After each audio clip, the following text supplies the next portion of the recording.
one of the biggest challenges if you're starting out with macro tracking, or even if you've been doing this for a long time, or if you're just trying to understand how much you're eating in general, how much fat, how many carbs, how much protein, just as a starting point, one of the biggest challenges is social gatherings. So estimating food that you don't have control over. That could be at family events, holiday parties, eating out at a restaurant. I'm specifically bringing this up now because it's the holiday time period.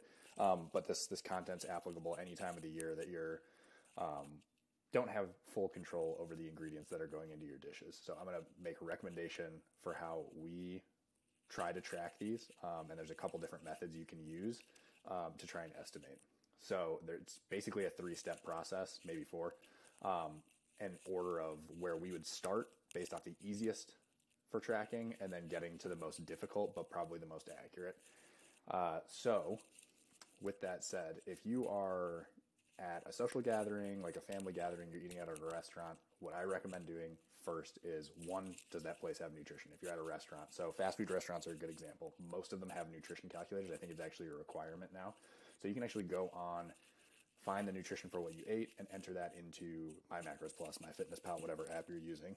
That's the most accurate place to start, and it's also the easiest. It just takes a little time to enter it, and then once you have it in your log, you can repeat it if you happen to order that same thing again. So that's step number 1. Step number 2 is actually just the exact same thing, but finding a restaurant that does have nutrition versus one that doesn't. So on the screen right now, I have Domino's website up. If you're ordering a pizza from somewhere that's not Domino's, but it's a pepperoni pizza, you can go onto a site like Little Caesars, Domino's, Pizza Hut, something that does have a nutrition calculator, and start to leverage it. Just build out the most similar food item and try and get the nutrition info for that item, and just make them a one-to-one when you're entering them in your app.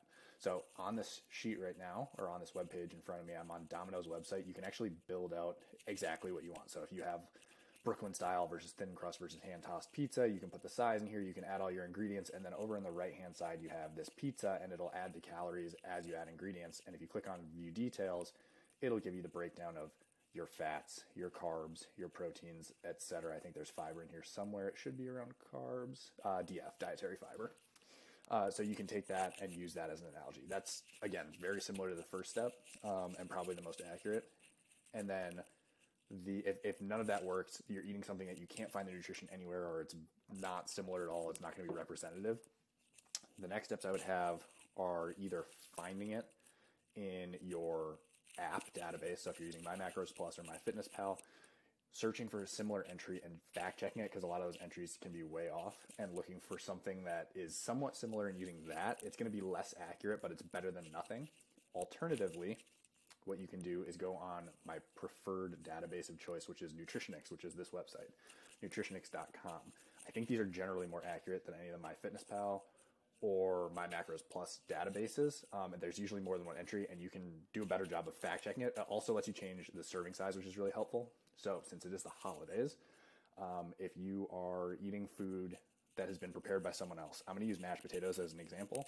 You can actually go in here in the database and type in mashed potatoes the same way you would in your app. If I could spell, this would go better. And there's a couple different entries in here. I'm going to choose the first one, this mashed potato. And it immediately pulls up nutrition facts for whatever this entry came from. This is generally pulled from like the USDA food databases, so they're relatively accurate, but you'll see for the serving size, which in this case is 1 cup or 210 grams, 8.8 grams of fat, 36 grams of carbs, 3.2 grams of fiber, and 4.1 grams. Now, it might be hard to estimate the size of the amount, so if you don't have a food scale, it can be a little bit challenging, so do your best to estimate it. I'll revert back to our hand portion guides for how to measure it. In this case, potatoes would be it's a starchy vegetable, so it's a carbohydrate. And 1 portion size is 1 basically scooped handful. And if you recall, or if we've ever talked to you about hand portion sizes, you know that 1 scooped handful of carbohydrates, which would be like rice, oatmeal, a starchy vegetable, you want to make it's going to be equal to roughly 25 to 30 grams of carbs. So how do you manipulate this website to help estimate your macros? So if you have 1 palm-sized portion of mashed potatoes, you're going to want to get this total carb count down to about 25 to 30 grams by manipulating the portion size. So I'm going to make this 0.75 and see what pops up. Apparently it's not going to let me do that. Okay, so I can go half a cup, which is 18 grams of carbs. I don't know why it's not letting me do 3/4, but essentially you can do the math there. You would end up right at around 3/4 of a cup, 0.75 of a cup, and you can do the math to figure out what the fat, what the protein, what the fiber is from that. Because half a cup is a little bit too small at 18 grams of carbs. 1 cup is a little too much at, I think it was like 36 grams of carbs. But you can do the same thing with protein. Remember, one palm-sized portion is protein. That's about 24 grams of protein. 1 cup size for carbohydrates, fist size for vegetables, which is about 10 to 15 grams of carbs. And then 1 thumb size for your servings of fat, where you would try and match the fat quantity. That's about 14 grams of dietary fat.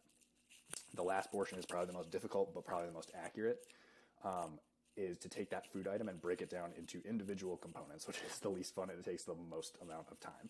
So in the same case for mashed potatoes here, what you would do is you'd estimate the amount of either white or Yukon potatoes and add those into your app that you ate.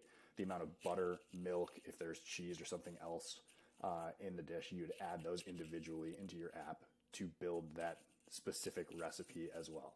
So it is usually the most accurate if you know roughly how much you're eating, but it does take the longest. But once it's in there as a recipe, you have it saved for future use. So it's good for holiday parties. If you have the same dish every year, you can actually just go back in your database, find it, re-enter it. So hopefully that's helpful. I encourage you all to, at least over the holidays, maybe not on Christmas or New Year's, or whether you're watching this video on like Thanksgiving or another holiday, generally we want you to enjoy those days off. But there are obviously other social gatherings where you may want to track where food's out of your control, or if you're eating out at a restaurant, try to use these tactics. I think it'll be helpful from an estimating perspective, and you'll have a better understanding of how much fat, how many carbs, how many calories in general you're going to be eating when you are eating out at restaurants as well.